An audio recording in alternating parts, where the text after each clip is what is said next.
Hello दोस्तों, कैसे हैं आप लोग। मैं पंकज कुमार एडमा क्लासेस पे आप लोगों का स्वागत करता हूं। आज भूगोल का हम लोग लेक्चर नंबर 4 पढ़ेंगे।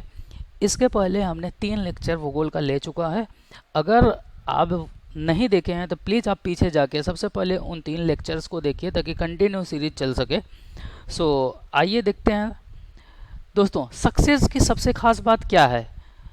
इसकी सबसे खास बात यह है कि ये मेहनत करने वालों पे फ़िदा हो जाती है। आप अगर मेहनत करेंगे तो सक्सेस आपको ज़रूर मिलेगी, ये मेरा आपसे वादा है। एडमा पढ़ो और सीखो सीखो। डेली कॉन्टेस्ट क्लासेस शुरू हो रहे हैं। डेली फ्री क्लासेस आपको मिलेंगी सितंबर से, और डेली विनर अनाउंस किए जाएंगे रोज़ सुबह 8 बजे। तो प्लीज़ दोस्तों, ये सब देखना मत भूलिए और ज्वाइन कीजिए एडमा क्लासेस को। बहुत कुछ हम लोग कराने वाले, बहुत कुछ कराने वाले हैं। अभी आप लोगों को टेस्ट सीरीज़ वगैरह सब आपको मिलने वाली है एडमा क्लासेस पे।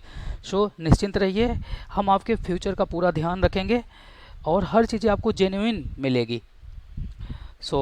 नेक्स्ट देखिए, एमपीपीएससी हिंदी माध्यम के रोज़ाना क्लासेस में रोज़ 8 AM पे आपको मध्य प्रदेश जीके की क्लास दी जाएगी और 9 AM पे भूगोल की क्लास दी जाएगी, जो कि मैं ही पढ़ाऊंगा। मध्य प्रदेश का जीके आपको देशांश सर पढ़ाएंगे और 10 AM पे आपको राज्य व्यवस्था पॉलिटी की क्लासेस दी जाएगी, जो कि कृष्णा सर पढ़ाएंगे।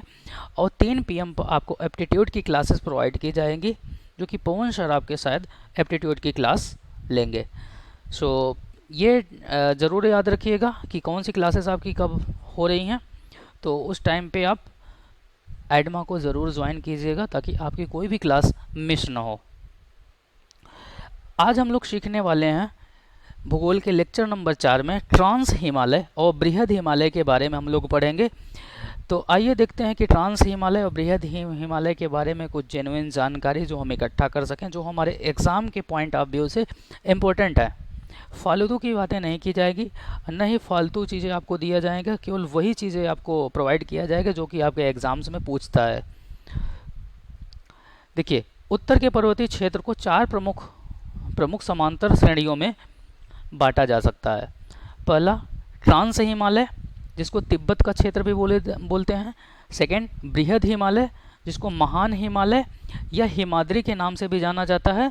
थर्ड, लघु हिमालय, जिसको मध्य हिमालय भी बोला जाता है। और फोर्थ, वाय हिमालय या उप हिमालय, जिसको शिवालिक हिमालय भी बोलते हैं। अब देखिए, अगर इन सारे चीज़ों को हमने यहाँ पे पहले से नोट डाउन कर दिया कि ताकि आप ज़्यादा वीडियो लंबा ना हो, तो देखिए उत्तर के पर्वत को कैसे हम डिवाइड कर सकते हैं। एक, ट्रांस हिमालय को फर्दर अगर क्लासिफाई करें तो इसकी ट्रांस हिमालय के 3 रेंज होती हैं, 3 श्रेणियों में बांटा जा सकता है। पहली जो सबसे उत्तर में है, काराकोरम श्रेणी। Second, Ladakh. And third, Zanskar. Karakoram, Ladakh और जास्कर श्रेणियों में ट्रांस हिमालय को बांटा जा सकता है। याद रखने की मैंने ट्रिक यहाँ पे नोट डाउन कर दी है। कलेजा याद रखिएगा। कलेजा, क मतलब काराकोरम, ल मतलब लद्दाख, जा मतलब जास्कर। तो कलेजा से आपको पता रहेगा कि ट्रांस हिमालय में कौन कौन सी श्रेणियाँ, पर्वत श्रेणियाँ पाई जाती हैं। काराकोरम, लद्दाख और जास्कर। कलेजा याद रखिएगा। नेक्स्ट, अगर हिमालय को हम वैसे डिवाइड करें तो महान हिमालय, जो कि यहाँ हम बताया है, ये बृहद हिमालय, महान हिमालय या बृहद हिमालय, और इसी को इंग्लिश में ग्रेट हिमालय बोला जाता है। और लघु हिमालय को लेसर हिमालय बोला जाता है, या फिर मध्य हिमालय भी इसको हम लोग बोलते हैं। एंड शिवालिक हिमालय को वाय हिमालय या उप हिमालय के नाम से हम लोग जानते हैं। इस चीज़ को हमने आगे के इस स्लाइड में हमने थोड़ा सा जूम आउट करके किया है। अगर यहाँ नहीं समझ में आ रहा है तो आप आगे देख लीजिएगा या स्क्रीनशॉट ले लीजिएगा। ये देखिए, ये सारी चीज़ें मैंने यहाँ पे अलग से दिखा दी है, तो आप इसका स्क्रीनशॉट ले सकते हैं। नेक्स्ट, अब देखिए ये अच्छा रुकिए, हम थोड़ा सा और जूम करते हैं। सॉरी, ये देखिए, ये पूरा एक मिनट,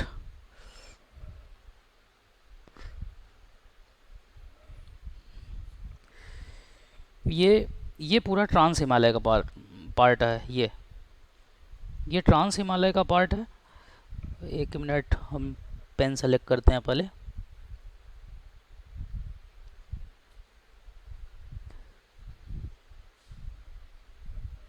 चलिए देखिए, ये पूरा ट्रांस हिमालय का पार्ट है। इसको अभी हम जूम करके भी दिखा देंगे आप लोगों को। ये ट्रांस हिमालय है। ये यहाँ से नहीं लेना चाहिए था, सॉरी। देखिए, ट्रांस हिमालय की पर्वत श्रेणियों को अगर हम देखें तो 3 भागों में अभी हमने पढ़ा था कि बांटा गया है। पहला काराकोरम, सबसे उत्तरी श्रेणी कौन सी है? काराकोरम, जिसका सबसे पीक पर्वत है, सबसे उच्च श्रेणी, सॉरी उच्च चोटी अगर देखा जाए तो कौन सा है? K2। इसी को गाडविन आस्टिन बोलते हैं, जिसकी ऊंचाई 8611 मीटर है। और सेकंड आती है लद्दाख। सेकंड श्रेणी लद्दाख है, ठीक है, लद्दाख। और थर्ड है जास्कर, ठीक है। तो ये आप ध्यान रखिएगा। इसको थोड़ा हम जूम कर दे रहे हैं।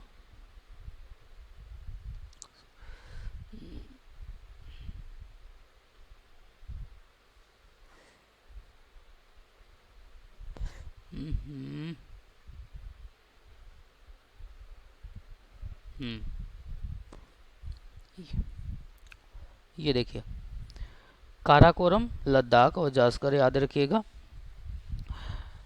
नेक्स्ट,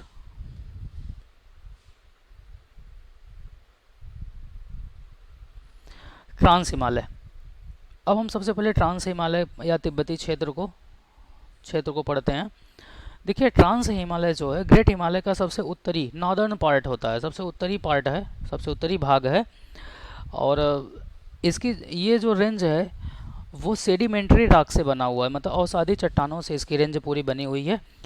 और ये इनका काल देखें तो टर्सरी पीरियड से कैम्ब्रियन पीरियड की मतलब पाई जाती हैं। इसमें जो मतलब सेडिमेंट्री रॉक है, अवसादी चट्टानें जिसको हिंदी में बोलते हैं, वो टर्सरी पीरियड से कैम्ब्रियन पीरियड के बीच की हैं, ठीक है। सतलज, इंडस, ब्रह्मपुत्रा को शांगपो भी बोला जाता है। ये सब इसी रेंज से क्या होती हैं? ओरिजिनेट होती हैं, ठीक है। और अगर देखा जाए कौन सा प्लेट का ये भाग है, तो ट्रांस हिमालय यूरेशियन प्लेट का भाग है। और ट्रांस हिमालय जो है हिमालय से भी प्राचीन पर्वत श्रेणी है, ठीक है। और ट्रांस हिमालय को ग्रेट हिमालय या हिमाद्री या बृहद हिमालय बोल सकते हो, क्योंकि बृहद हिमालय को हिमाद्री भी बोला जाता है, ग्रेट हिमालय भी बोलते हैं। तो इससे ट्रांस हिमालय और बृहद हिमालय को अलग कौन करता है? तो इंडो सांगपो सचर जोन, याद रखिएगा, ये ट्रांस हिमालय और बृहद हिमालय को अलग करता है। नेक्स्ट, काराकोरम। हमने अभी उसमें देखा था, मैप में देखा था कि काराकोरम ट्रांस हिमालय की सबसे उत्तर में स्थित पर्वत श्रेणी है, जो कि आप देख चुके हैं। और इसकी सबसे सर्वोच्च चोटी कौन है? K2 है, जो कि पीओके रेंज में, पीओके में पाई जाती है, पीओके क्षेत्र में पाई जाती है। ये भारत का विवादित क्षेत्र है और इसकी ऊंचाई कितना है? 8611 मीटर है। इसको हम भारत की सबसे ऊंची चोटी तो बोलते हैं, लेकिन ये विवादित क्षेत्र में है। अगर एग्ज़ाम में आपको कंचनजंगा और K2 में से जो भी मिलेगा वही आंसर कर दिया जाएगा। अगर K2 मिलता है तो K2 करिएगा, K2 अगर नहीं मिलता है तो कंचनजंगा होगा, ठीक है। क्योंकि ये विवादित क्षेत्र में पाया जाता है और वो निर्विवादित क्षेत्र में, मतलब उसमें कोई विवाद नहीं है कंचनजंगा में। तो इसकी ऊंचाई याद रखिएगा 8611 मीटर है, जो कि पूछ लेता है। और ये वर्ल्ड की दूसरी सबसे हाईएस्ट चोटी है। तो वर्ल्ड की दूसरी सबसे हाईएस्ट चोटी किस रेंज में पाई जाती है? काराकोरम श्रेणी में पाई जाती है, जो कि ट्रांस हिमालय का सबसे उत्तरी भाग है, ठीक है। काराकोरम श्रेणी को एशिया का बैकबोन भी कहा जाता है, उच्च एशिया का बैकबोन भी कहा जाता है। अधिक ऊंचाई होने के कारण क्या है कि ट्रांस हिमालय हमेशा हिमाच्छादित रहता है, हमेशा इसमें बर्फ़ जमी रहती है, जिसके कारण क्या होता है कि वनस्पतियां इसमें नहीं पाई जाती, जिसके कारण इसमें वनस्पतियाँ नहीं पाई जाती। काराकोरम का अगर हम विस्तार की बात करें तो काराकोरम पूर्व में तिब्बत तक फैला हुआ है और तिब्बत में काराकोरम को कैलाश श्रेणी के नाम से जाना जाता है। ठीक है, तो काराकोरम पर्वत श्रेणी का विस्तार पूर्व में तिब्बत तक है और तिब्बत में काराकोरम को कैलाश श्रेणी के नाम से जानते हैं। नेक्स्ट, अब देखिए सियाचिन अगर ग्लेशियर की बात किया जाए, सियाचिन जो कि औसतन ऊंचाई अगर देखा जाए समुद्र तल से इसकी 72 किलोमीटर है। बियाफो जिसकी औसतन ऊंचाई 63 किलोमीटर है। बाल्टोरो की ऊंचाई 62 किलोमीटर और हिस्पार 61 किलोमीटर इसकी समुद्र तल से औसत ऊंचाई है। तो ये 4 मेजर ग्लेशियर हैं जो कि काराकोरम रेंज में पाए जाते हैं। कौन कौन से? सियाचिन, बियाफो, बाल्टोरो और हिस्पर। ठीक है, तो ये चारों ग्लेशियर याद रखिएगा काराकोरम रेंज में पाए जाते हैं, जिसमें सबसे इम्पोर्टेंट अगर देखा जाए तो कौन सा है? सियाचिन ग्लेशियर। सियाचिन ग्लेशियर क्या है? विश्व का सबसे ऊंचा युद्ध क्षेत्र यहीं पे है। ठीक है, सियाचिन ग्लेशियर, इसलिए इसको याद रखिएगा। नेक्स्ट, काराकोरम रेंज जो होता है अगर वेस्ट में, पश्चिम में अगर देखें तो ये पामीर नाट से मिलती है और ईस्ट में देखें, साउथ ईस्ट में देखें तो ये तिब्बत में कैलाश रेंज तक काराकोरम फैली है। ठीक है, तो वेस्ट में पामीर नाट से मिलती है और तिब्बत में कैलाश रेंज तक काराकोरम श्रेणी फैली हुई है। नेक्स्ट, अब थोड़ा हम लोग देखते हैं लद्दाख पर्वत श्रेणी को अगर देखें तो देखिए रकापोशी जो है वर्ल्ड की सबसे तीव्र ढलान वाली माउंटेन पीक है। वर्ल्ड की सबसे तीव्र ढलान वाली माउंटेन पीक कौन सी है? रकापोशी है, जो कि आपके लद्दाख रेंज में पाई जाती है। ठीक है, तो ये याद रखिएगा सबसे तीव्र ढलान वाली चोटी कौन है? रकापोशी। कहाँ पाई जाती है? लद्दाख रेंज में पाई जाती है। लद्दाख पर्वत श्रेणी जो है 2 नदियों के बीच में स्थित है। किसके? उत्तर में, सबसे उत्तर में ये क्या हो गया? लद्दाख रेंज हो गया। तो इधर जो है, इधर श्योक नदी बहती है उत्तर में, और दक्षिण में इस साइड सिंधु नदी है। इस साइड सिंधु नदी और इधर श्योक नदी,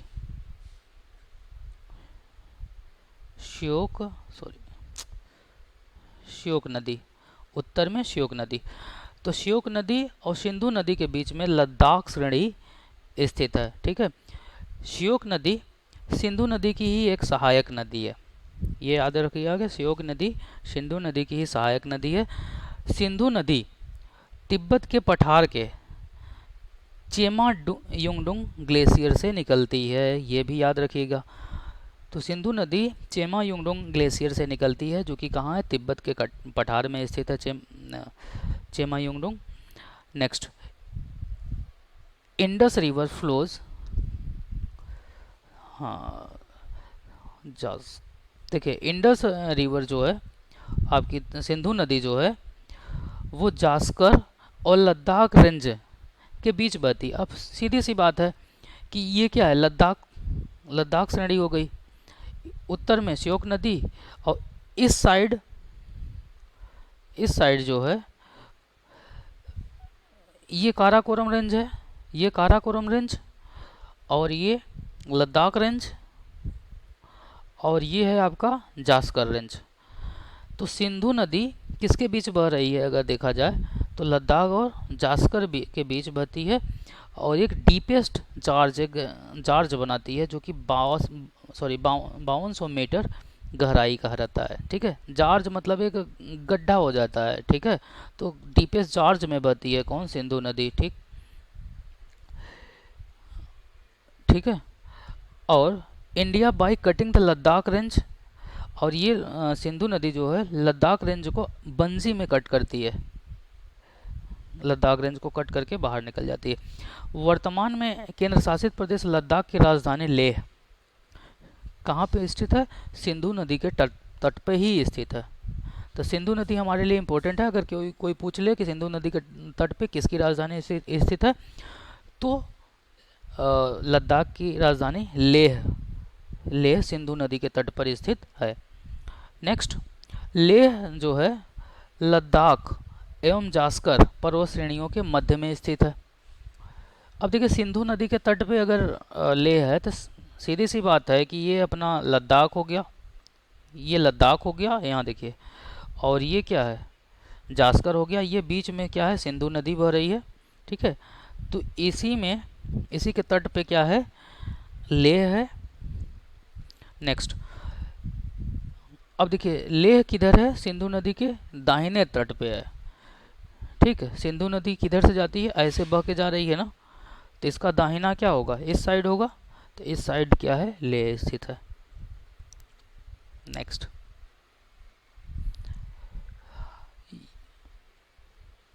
एक मिनट, अब नेक्स्ट हम लोग पढ़ते हैं बृहद हिमालय। बृहद हिमालय की अगर बात करें तो ये जो रेंज है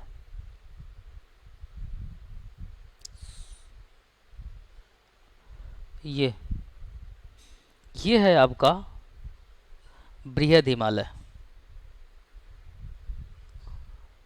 या हिमाद्री या ग्रेट हिमालय भी इसी को बोला जाता है। ठीक है, ये कहाँ से देखिए पहला है पश्चिम में नंगा पर्वत से यहाँ नामचा बरवा तक, नामचा बरवा तक फैला हुआ है। नामचा बरवा की ऊंचाई देखिए दिया है 7756 मीटर यहाँ पे, ये नंगा पर्वत है। ठीक है, तो वो पश्चिम में नंगा पर्वत से पूर्व में नामचा बरवा तक फैला हुआ है। नामचा बरवा कहाँ पे है, तिब्बत में, ये तिब्बत में है। ठीक है, इंडिया में नहीं है। नेक्स्ट आइए देखते हैं। अब देखिए बृहद हिमालय को इनर हिमालय मतलब आंतरिक हिमालय जिसको बोला था इनर हिमालय या हिमाद्री के भी नाम से जाना जाता है। और ये सबसे हाईएस्ट रेंज है हिमालय की, सबसे बड़ी हिमालय की रेंज है, सबसे बड़ी श्रेणी है हिमालय की बोल सकते हैं। इसकी जो एवरेज हाइट देखा जाए इस रेंज की कितनी है, श्रेणी की कितनी है, तो 6100 मीटर इसकी एवरेज हाइट है। और सबसे highest mountain Mount Everest 8848 metre ऊंचाई के साथ इसी रेंज पे मतलब हिमाद्री पे या ग्रेट हिमालय या बृहद हिमालय जो भी आप कहना चाहें, इसी रेंज पे माउंट एवरेस्ट स्थित है। अब माउंट एवरेस्ट कहाँ पे स्थित है, नेपाल में लोकेटेड है, और नेपाल में इसे सागर माथा के नाम से माउंट एवरेस्ट को हम लोग जानते हैं। Almost all the Lofty peak जितने भी मतलब ऊंची श्रेणियां हैं वो सब के सब क्या हैं इसी रेंज पे मिलती हैं आपको। जैसे माउंट एवरेस्ट आपको इसी रेंज पे मिलता है, कंचनजंगा जो कि सिक्किम में है, और कंचनजंगा पूरी तरीके से क्या है भारत में है, और ये तीसरी सबसे ऊंची चोटी है वर्ल्ड की। तो अगर कभी पूछ लेता है कि भारत की सबसे ऊंची चोटी कौन सी है, तो कंचनजंगा है। कभी आंसर में कभी K2 मिल जाएगा आपको, कभी कंचनजंगा। तो ध्यान रखिएगा कि कौन सा आंसर में है वही आपको लगाना है। ठीक है, कोई एक ही मिलता है। नेक्स्ट, नंगा पर्वत नंदा देवी। नंदा देवी कहाँ है, उत्तराखंड में है, जिसकी ऊंचाई 7816 मीटर है। तथा कामेट और नामचा बरवा ये सारी ऊंची चोटियाँ जो है ग्रेट हिमालय या हिमाद्री रेंज में पाई जाए, हिमाद्री श्रेणी में पाई जाती हैं। रेंज मतलब श्रेणी। नेक्स्ट, अब देखिए हिमालय का विस्तार तो हम आपको बता ही दिए हैं। नंगा पर्वत पश्चिम में नंगा पर्वत से लेकर के पूर्व में नामचा बरवा चोटी तक है। ठीक है, नामचा बरवा कहाँ है, तिब्बत के अंतर्गत आता है। और देखिए नेक्स्ट, अगर हम बृहद हिमालय ये कहें कि बृहद हिमालय या हिमाद्री या ग्रेट हिमालय, सॉरी ये जो है ग्रेट हिमालय हो गया, ये लघु हिमालय हो गया। ठीक है, ये क्या हुआ Shivalik, this is the Shivalik. तो यहाँ ये ध्यान दीजिएगा, ये ग्रेट हिमालय है, ये लघु हिमालय है। तो इन दोनों श्रेणियों को अलग कौन करता है, तो मेन सेंट्रल थ्रस्ट ये पूछ लेता है। मेन सेंट्रल थ्रस्ट ये यहाँ याद रखिएगा इंग्लिश वाले। मेन सेंट्रल थ्रस्ट जो है लघु हिमालय को बृहद हिमालय से अलग करता है। ठीक है। नेक्स्ट, भारत में स्थित हिमालय की सबसे ऊंची पर्वत चोटी जो है हम बता चुके हैं 8586 मीटर की कंचनजंगा है, जो कि वर्ल्ड की तीसरी सबसे ऊंची चोटी है। ठीक है। और अगर हम पूर्व से पश्चिम चलें, मतलब अगर हम इधर से ऐसे अगर हम चलें तो देखिए कौन कौन सी पर्वत चोटियाँ ग्रेट हिमालय पे या हिमाद्री पे स्थित हैं। यहाँ पे देखिए नामचा बारवा है जो कि तिब्बत में है, नामचा बारवा है जो तिब्बत में है। नेक्स्ट, कंचनजंगा, ये यहाँ पे सिक्किम है, सिक्किम में कौन है, कंचनजंगा। ठीक है।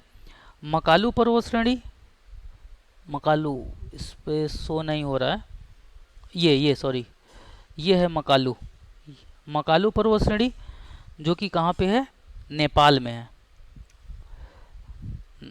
मकालू पर्वत श्रेणी नेपाल में है। एवरेस्ट भी कहाँ पे है, माउंट एवरेस्ट नेपाल में ही है, माउंट एवरेस्ट नेपाल में है। और मंसालू नेपाल में है, धौलागिरी भी नेपाल में है, अन्नपूर्णा भी नेपाल में है। तो देखिए मैक्सिमम चोटी जो है ग्रेट हिमालय की कहाँ पे है, नेपाल में। नेपाल में कौन कौन सी है याद रखिएगा, मकालू नेपाल में है, एवरेस्ट, मंसालू, धौलागिरी, अन्नपूर्णा, ये पांचों चोटियाँ कहाँ हैं, नेपाल में है। नामचा बरवा चोटी जो है तिब्बत में है, और कंचनजंगा सिक्किम में है। इसको थोड़ा सा और हम लोग देख लेते हैं, लेकिन पहले थोड़ा सा ये जान लें। भारत के उत्तराखंड राज्य में महत्वपूर्ण पर्वत चोटियाँ स्थित हैं। कौन कौन सी, ग्रेट हिमालय की महत्वपूर्ण चोटी कौन कौन सी उत्तराखंड राज्य में स्थित है, कामेट, नंदा देवी, त्रिशूल, बंदरपुछ और बद्रीनाथ। कामेट, नंदा देवी, त्रिशूल, बंदरपुछ और बद्रीनाथ जो है उत्तराखंड में स्थित है। एवरेस्ट को अगर देखें तो तिब्बत में बोला जाता है चोमो लुंगमा बोला जाता है, जिसका मतलब होता है पर्वतों की रानी। ठीक है, चोमा लुंगमा याद रखिएगा, इसका मतलब पर्वतों की रानी। ये कहाँ बोला जाता है, तिब्बती भाषा में। और उत्तराखंड में बृहद हिमालय पर दो ग्लेशियर स्थित हैं। कौन कौन से, गंगोत्री और यमुनोत्री। आपको पता है कि गंगोत्री से गंगा नदी का उद्गम होता है, गंगोत्री से गंगा नदी का उद्गम होता है, यमुनोत्री से यमुना नदी का उद्गम देखने को मिलता है। तो आइए थोड़ा सा ये जूम करके हम लोग देखते हैं।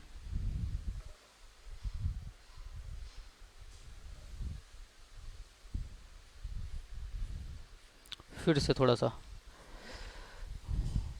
ये देखिए, नामचा बरवा तिब्बत में है, फिर कंचनजंगा सिक्किम में है, मकालू, ये मकालू है, मकालू नेपाल में है, माउंट एवरेस्ट नेपाल में है, धौलागिरी, अन्नपूर्णा दोनों ही बृहद हिमालय पे हैं, नेपाल में ही हैं। और नंदा देवी उत्तराखंड में, और कामेट उत्तराखंड में। ठीक है, तो ये हम ये हमने जूम करके आपको दिखा दिया ये सारी पर्वत श्रेणियों को। तो नेक्स्ट देखिए, एमपीपीएससी की हिंदी माध्यम से हम लोग मास्टर कोर्स चलाए हैं, जो कि आप लोग हमारे चैनल एडमा क्लासेस पे विज़िट करके सारे क्लासेस का मज़ा ले सकते हैं। सारे क्लासेस को आप बढ़िया से एंजॉय कर सकते हैं, और सारे टीचर आपको ढंग से हर चीज़ों को एक्सप्लेन करके पढ़ाए हैं आपके एग्ज़ाम पॉइंट ऑफ व्यू से। और हमारी कोशिश यही है कि आने वाले दिनों में हम और भी बेहतर ढंग से आपको हर चीज़ें प्रोवाइड करें। ठीक है, तो आइए अभी हमने जो जो पढ़ा उस रिलेटेड कुछ क्विज़ देखते हैं। तो सबसे पहले आप अपने से सॉल्व करने की कोशिश कीजिएगा, हम टाइमर ऑन कर दे रहे हैं।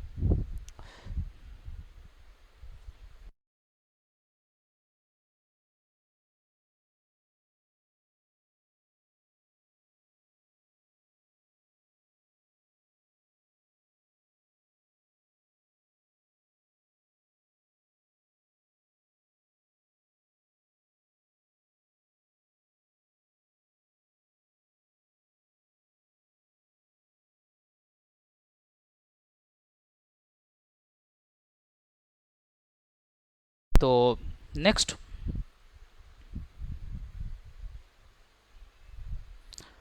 लद्दाख पर्वत श्रेणी किन दो नदियों के बीच में स्थित है? बताइए जल्दी जल्दी। सिंधु तथा सतलज, गंगा तथा ब्रह्मपुत्र, गोदावरी तथा गंगा, श्योक नदी तथा सिंधु नदी। कौन सा ऑप्शन है?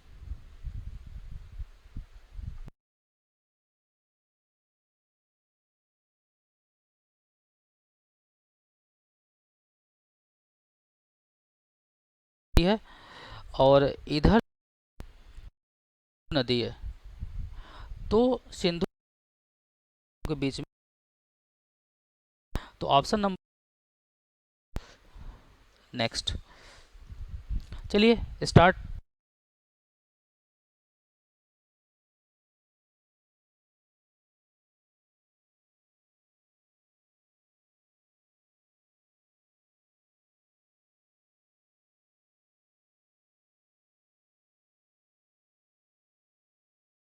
मैप में जूम करके पूरा दिखाया था। मकालू कहाँ स्थित है? नेपाल में। अन्नपूर्णा भी नेपाल में, एवरेस्ट भी नेपाल में, ये तो बचता कौन है? कंचनजंगा। कंचनजंगा कहाँ स्थित है? सिक्किम में। और भारत की ये तीसरी सबसे ऊंची चोटी है, सॉरी, सिक्किम, याद रखिएगा।